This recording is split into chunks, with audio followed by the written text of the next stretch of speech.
हम किरण सिंह आप लोगन के बहुते प्यारा शिव चर्चा गीत सुनाए जाता नहीं तो अपन प्यार दुलार दे लाइक कमेंट सब्सक्राइब करो सभी हमरे देश शक्ति चैनल के सपोर्ट करो जा। एक जगह भगवान जी के चर्चा बैठल बा तो एक नया शिष्या महादेव जी के शरण में आए बाड़ी तो देखी कितना सुंदर भजन के भाव कितना सुंदर भजन सुनाने वाली है यहाँ आनंद उठाई और भजन के भाव सुनी।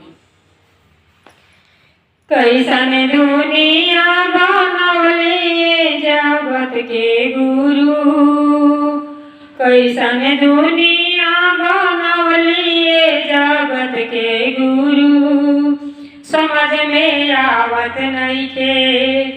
कैसन दुनिया बनौले जगत के गुरु,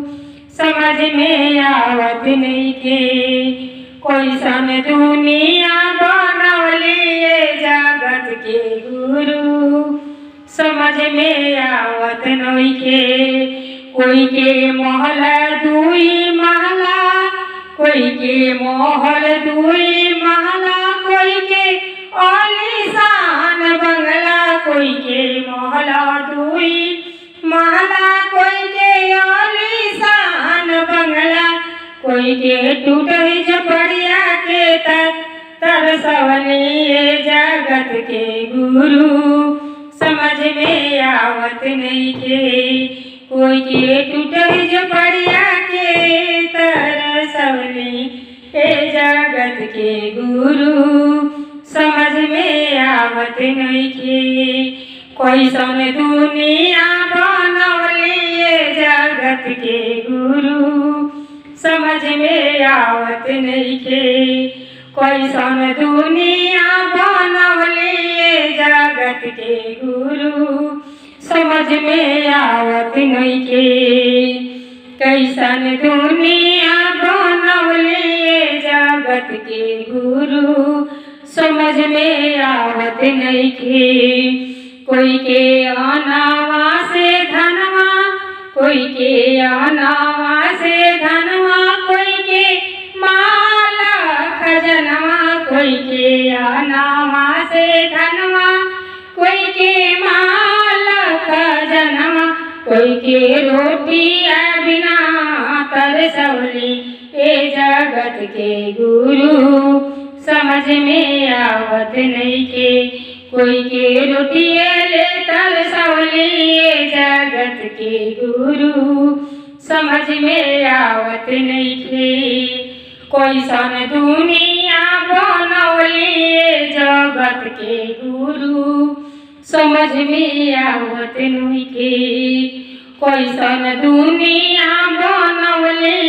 जगत के गुरु, समझ में आवत नहीं के कोई के घोड़ा औरी गाड़ी, कोई के घोड़ा औरी गाड़ी, केहू के एरोप्लेन के तैयारी, केहू के घोड़ा औरी गाड़ी, केहू के एरोप्लेन के तैयारी, कोई के घोड़ा और गाड़ी, कोई के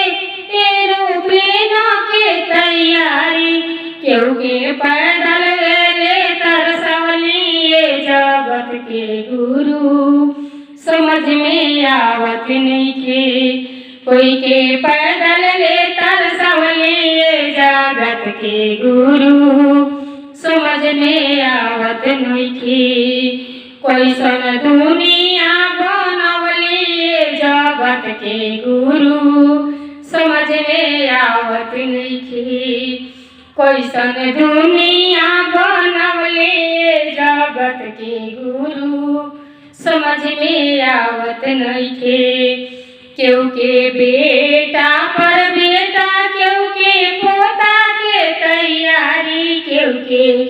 बेटा पर बेटा, केहू के पोता के तैयारी, केहू के बेटिया ले तरसवली जगत के गुरु, समझ में आवत नहीं के केहू के बेटिया ले तरसवली जगत के गुरु, समझ में आवत नहीं के